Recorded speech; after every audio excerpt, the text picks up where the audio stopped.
To make a very long story short, my friend has a sister with some mental health issues that I'm not privy to. She got pregnant a little over a year ago and claimed I was the father. I knew this was BS because A, I've never hugged her, let alone had intimacy with her, and B, at the time she would have gotten pregnant, she was staying at a friend's place for a month. She refused a prenatal paternity test, so I was clear I wasn't signing anything or having anything to do with the kid. My parents found out and it got ugly. They said they never raised me to be a deadbeat, said I couldn't drop the ball, lots of very nasty comments from all three of us, I admit. Finally, when she was about 6 months along, they said they couldn't keep me in their lives if I were trying to skip out on being a dad and they disowned me. My mom was there when she gave birth, and not long after a paternity test showed it wasn't mine. My parents have been blowing up my phone, apologising, offering money, and anything to get me to forgive them.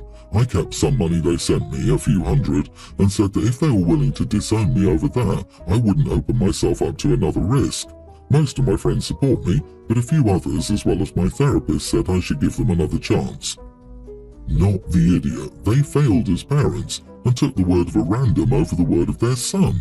If you do end up giving them another chance, make sure they know how badly they screwed up. They showed you who they are. Believe them. They're not on your side and don't deserve another chance. Not to mention, your mom was at the birth. Boy, your parents seem to want this to be true.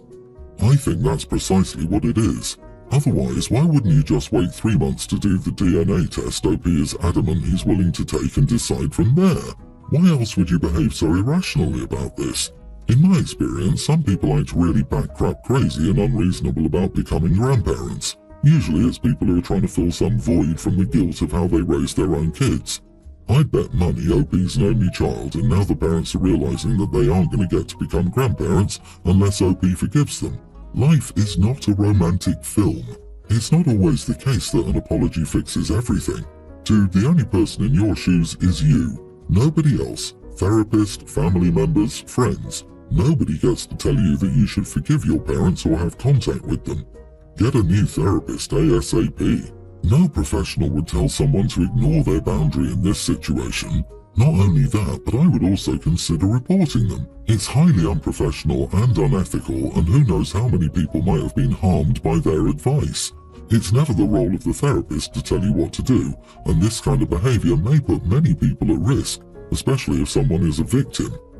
Just a note, when I was 16, my grandparents gave me a disowning as my 16th birthday present. It came in a nice card and everything. Opened it up and it read, "You are dead to us," and had some accusatory stuff because they didn't like my dad. It was wild. My kid brain didn't understand it, but I reacted in a way they didn't expect. Sort of like you, OP. I wrote them a letter back and said, "Okay, I will respect your disowning of me. I am now dead to you. I understand, but I'm holding you to it. You want me out of your life? Okay, I am out forever.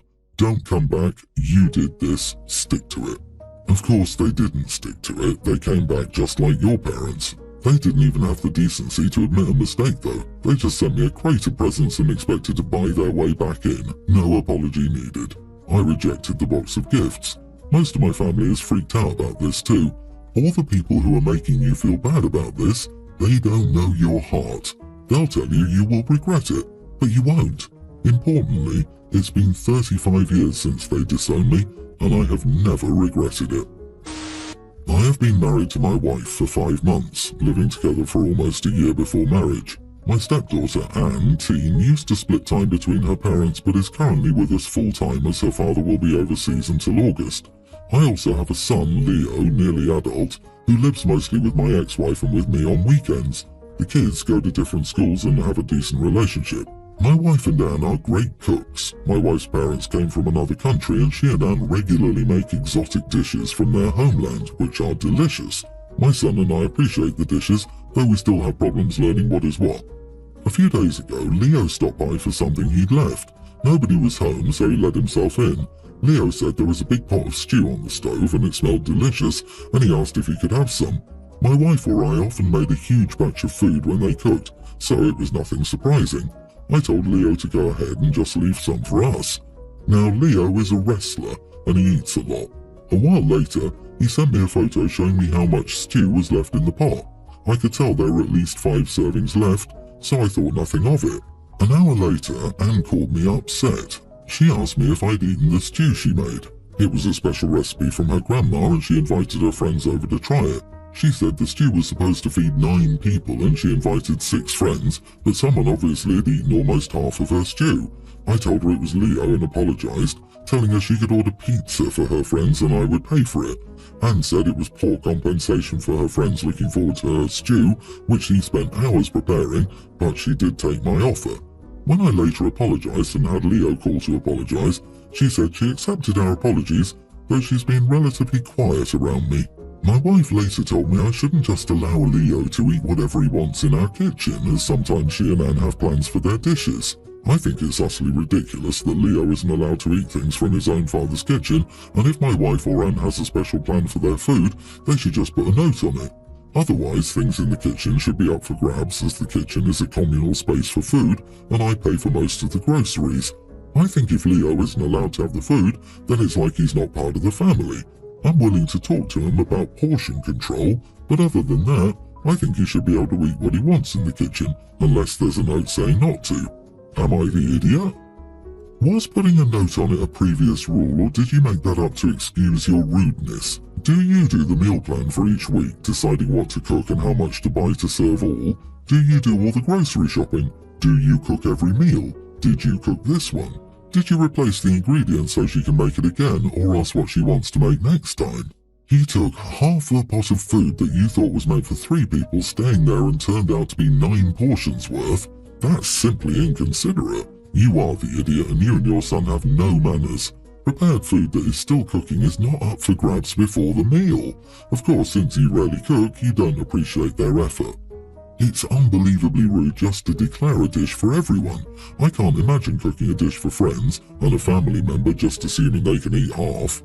It's not how it works. I'm leaving the son out of it because he asked, which is the correct thing to do. You would assume your father would know whose food it is and not just assume. I think it's the dad who needs to cook more. Yeah, the dude knew his son had a wrestler's appetite. He could have ordered a large pizza for his son instead of ruining his stepdaughter's dinner party plans. This reeks of good old-fashioned male chauvinism with a side of weaponized incompetence.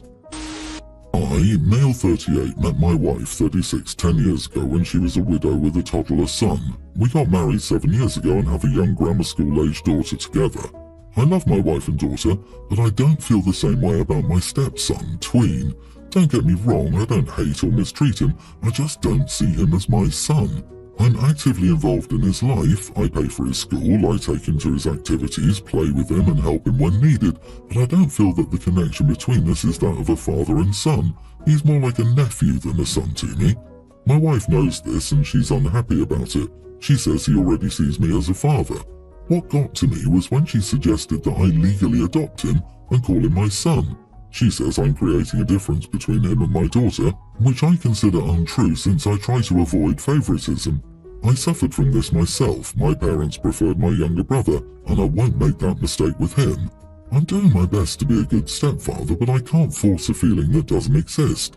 I don't want to legally adopt him because I don't want to take on a heavy responsibility that isn't mine. I don't want to call him my son because I don't want to lie to him or myself. Am I the idiot? You are the idiot. I suggest you talk to a therapist about why you can't feel a connection with a kid you raised.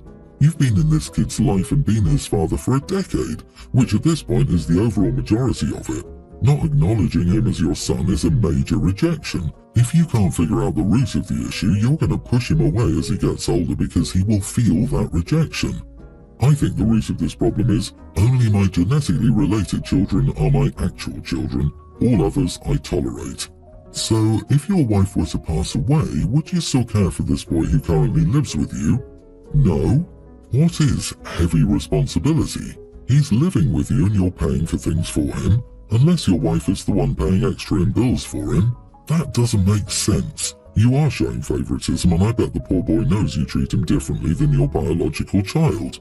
I don't want to call him my son because I don't want to lie to him or myself. Opie says this a few sentences after saying he avoids favoritism. This poor kid. My heart breaks for him having such a terrible guy as the only father figure he's ever known. Look, you shouldn't adopt him if you're not feeling it, but also, don't be surprised if your wife divorces you over this. My husband and I have been married for 4 years and have a toddler son, and I have 2 teen daughters from a previous relationship. He loves them and treats them like his own. The problem is that his family never accepted my daughters as family, but it's always been low-key until this Thanksgiving. My husband's brother was transferred to England for work and recently completed the renovation of his house in Mayfair. He was telling us about his life there, and the conversation went to a mall called Harrods. He went on and on about how beautifully it was decorated for Christmas and how it was unlike anything he'd ever seen. All of the nieces and nephews and a few in-laws got excited, and eventually they wanted to go. He said they were welcome to stay at his new house, and the kids were begging their parents to go throughout Thanksgiving. Eventually, about a dozen kids got to go to England for a week during their break to stay with my brother-in-law. He offered to pay for the kids whose parents couldn't afford tickets for big families and offered to cover the cost of their stay. My daughters were not invited, which made me mad. I pulled my husband aside to remind him that we're married and part of this family too. He asked his brother if our girls could go, and his brother flat out told him that he was not going to take responsibility for 2 teen girls. I called out his BS and pointed to the fact that several of the kids who were going are teen girls. We argued until my husband begged me to drop it. Last night he brought up looking for flights back to his parents for Christmas, which is when I told him we were not going because of the way they treated us during Thanksgiving. We discussed it until I told him I'd reconsider if his brother apologized, but I knew his brother wouldn't. He's one of those guys who thinks he's everyone's boss and is never wrong. I know I'm right to defend my daughters, but not seeing his family for Christmas is making my husband sad. Should I give in and allow us to go? I'm only referring to Harrods as Harold's from now on. Thanks, OP. However, why would you want to send your teen girls on a long trip to another country with an unrelated adult male who does not see them as family or his responsibility? How is that a safe or logical choice? To be crammed into a house with a bunch of people who see them as second-class citizens and no one to stand up for them? Why are you advocating for this? Even if they were invited from the beginning, you should have declined. You sound entitled. You joined the family 4 years ago. Your daughters live more than half their lives outside of this family. You are the idiot, OP. Yes, they're the family and should be treated as family, but this trip is a big thing for your brother-in-law to do. It's not like he's offered to take them all out for ice cream except your kids. If he's not comfortable, he's not comfortable. Start your own family tradition in your own home. Holidays do not have to include extended family. As your daughters are not biologically related, I get why he said no, but there could have been some compromise on another trip maybe. If your husband needs his family during the holidays, let him go alone while you enjoy your holiday with your children and any family or friends you have. You don't need your husband to have a good time. Oh, poor husband. Your daughters get rejected by his awful family and now it's Christmas. He can't catch a break. Would your husband be happier with you and the kids gone permanently? That's some BS, mainly from your husband since he knows his brother. He and his whole family are the idiots. I hope you and your kids have a wonderful Christmas. You are not the idiot. My son has a young teen daughter, Clara, and a teen stepdaughter. My son isn't in a good financial situation, and while they do their best, they can only afford necessities. A few days ago, Clara visited us, and we talked. I asked her about school, and she told me that she's having a lot of problems because she needs a computer for some of her homework. She needs to visit the library, which is far away from their home, to do her homework. Also, kids are making fun of her for not having a phone. As a grandmother, I can't just watch my granddaughters struggle, so even though we aren't in a very good financial situation, we use some of our savings to buy a MacBook, phone, headphones, and a few school supplies for her, and she was obviously very happy when she received our gifts. However, this has caused problems because my daughter-in-law is mad that we didn't do the same for her daughter. We told her that instead of getting upset, she could ask her child's grandparents to buy things for her, and she called us idiots. My son informed her that daughter-in-law has been trying to get Clara to share, but they've refused. Not the idiot. Your son and his wife should not show favoritism. You have the right to contribute as you like. Clara needed it. Does the step-granddaughter want it just because Clara has it, or does she truly need it as well? Also, you say that step 1 has 2 sets of grandparents alive. Are they treating both children equally? Blended families are difficult to manage, but it's the parents who want to blend. You have to respect their decision, but in my opinion, you can choose how you spend your resources on them. You are the idiot big time. How cruel you are. And hearing that your blood granddaughter won't share with her stepsister shows that she's learning from you. Neither one of you is the main character. You probably could have bought 2 less pretentious computers for the price of a MacBook. I say this as a person who has had both and finds the MacBook overpriced. As a grandmother, I would have gifted the computer to the parents, the phone to the granddaughter, and something else to the step-granddaughter. Their household is now a hostile environment thanks to you.